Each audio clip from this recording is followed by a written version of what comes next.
Vandag se wotum kom uit Psalm 23, Psalm van Dawid. In groen weivelde laat hy my rus, na waters waar daar rusplek is. Hy lei my, hy gee my nuwe lewenskrag. Hy lei my op die regte paaie, ter wille van sy naam. Selfs as ek in die donkerste kloof ingaan, is ek nie bang vir gevaar nie, want U is by my. Dit is U staf en U stok wat my gerus stel. Genade en vrede vir julle van God ons Vader en die Here Jesus Christus. Here, wanneer ons vanoggend, wanneer U in die stilte tyd is, Here, dat ons net by U kan stil raak. Here, dat ons 'n stukkie rustigheid by U kan kry. Here, dat ons nie hoef vasgevang te word in hierdie warboel van die lewe nie. Here, maar dat ons vir U kan sê dankie. Dankie vir die rustigheid wat U oor ons elkeen kan bring. Amen. Nou, dit is definitief geen geheim dat hierdie my laaste preekopname is nie. En dat dit ook 'n voorreg vir my is om vir oulaas vir my net bietjie by julle te kan kuier. En dit het my ook sommer laat dink aan my tyd wat ek hier was. En dan wil ek eintlik die woord gebruik en sê wat ek hier agterlaat. Die preektema vir vandag is: hoeveel appels is daar in 'n put? Nou, hoe kom ek daarby uit? Dit klink so of ons dit eintlik in 'n mate bietjie verkeerd verwoord, maar dit is eintlik glad nie wat dit is nie. Ek dink as ons vir onsself daarmee begin, dan wil ek eintlik eerder op 'n dieper vraag begin, en dit gaan eintlik oor bietjie, wat laat ons na?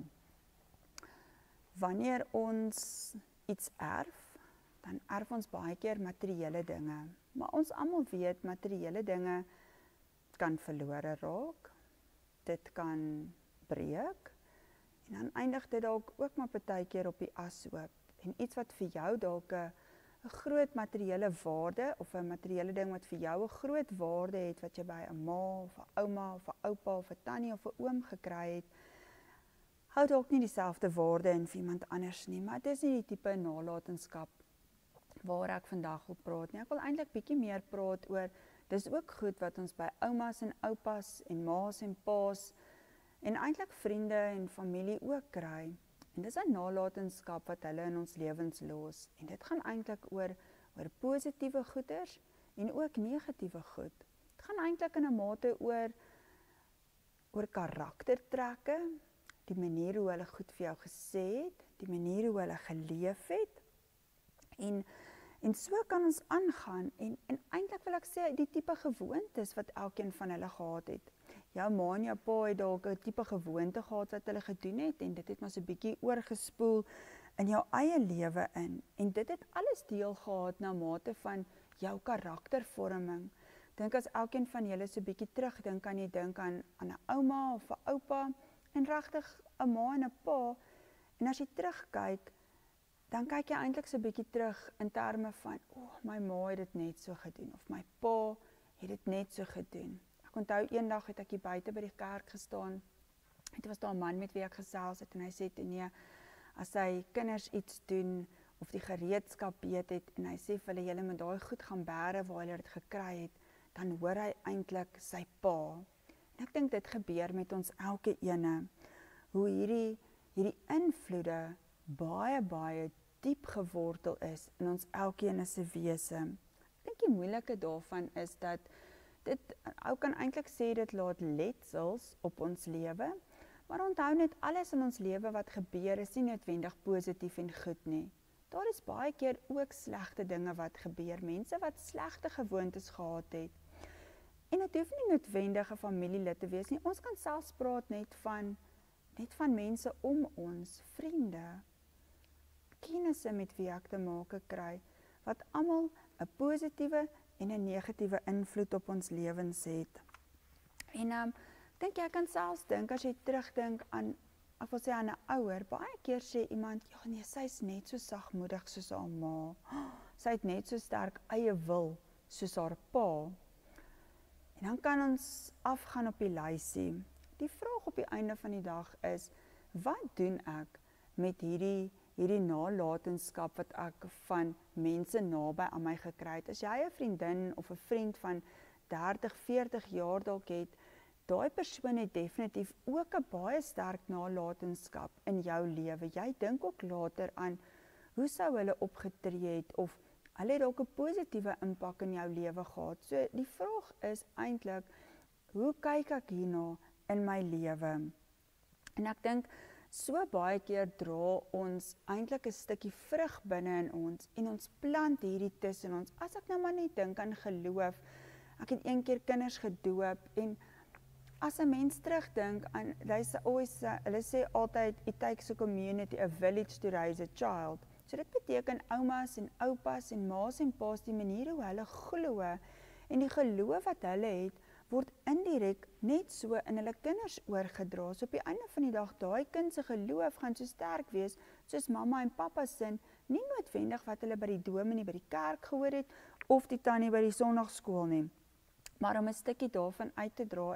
En dit bring my eintlik by vandag se teksgedeelte, as ons bietjie praat oor nalatenskap, oor wat laat ek na, nie net wat my maale in my lewe nagelaat het nie, maar wat laat ek na in die mense om my se lewens, die wie my pad gekruis het. Kom ons lees, of kom ons vertel eers bietjie van 2 Timoteus, eintlik van Timoteus homself, en dis 'n brief wat Paulus geskryf het. Dit sê ook, dis een van die pastorale briewe, maar in hierdie brief skryf Paulus vir Timoteus, en hy moedig hom eintlik aan. Hy sê vir hom, weet jy wat Timoteus, net soos jou ouma Loos so gelowig was, en daai geloof aan jou ma oorgedra het, en sy wat nou Eunice was, daai geloof wie aan Timoteus oorgedra het, bemoedig hy vir Timoteus aan en sê hy, maar jy moet daai geloof wat jy het, moet jy weer aan almal om jou oordra, sodat jy ander mense van Christus kan vertel, en hierdie kan uitleef na buite. Nou kom ons lees hierdie stukkie in die Bybel. Dit sê vir ons hierso van 2 Timoteus 1 vanaf vers 3. Ek is dankbaar teenoor God, wat ek soos my voorouers met 'n skoon gewete dien, wanneer ek onophoudelik bedags en snags in my gebede aan jou dink. As ek aan jou trane terugdink, verlang ek daarna om jou te sien, sodat ek met blydskap vervul kan word. Ek dink steeds aan jou opregte geloof, daardie geloof wat eers in jou ouma Loos en in jou moeder Eunice was, en ek is oortuig dat dit ook in jou is. Om hierdie rede herinner ek jou om die genadegawe van God, wat in jou is, deurdat ek jou die hande opgelê het, opnuut aan te vuur.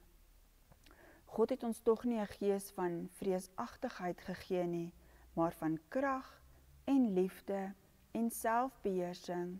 Moet jou dus nie skaam vir die getuienis van ons Here nie, ook nie vir my, sy gevangene nie, maar dra jou deel van die lyding vir die evangelie deur middel van die krag van God.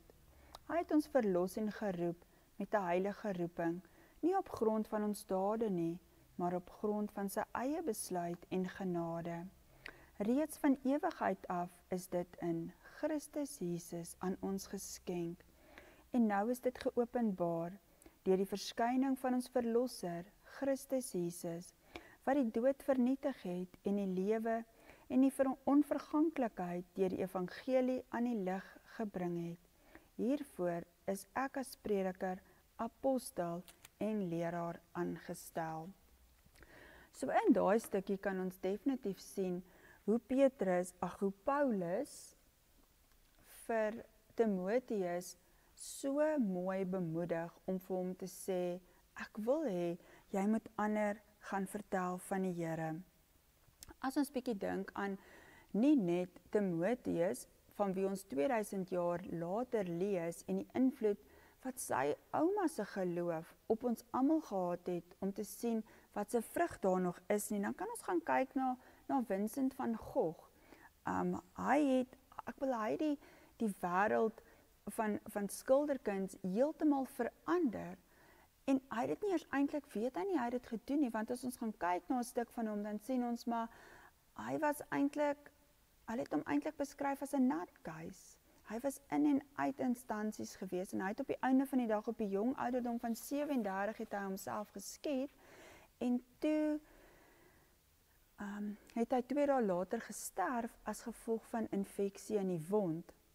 Hy het 1 skildery in sy lewe verkoop, maar daarna het hy baie mense eintlik multimiljonêers gemaak deur sy skilderye. En soos ek sê, hy het die kunswêreld vir altyd beïnvloed en verander.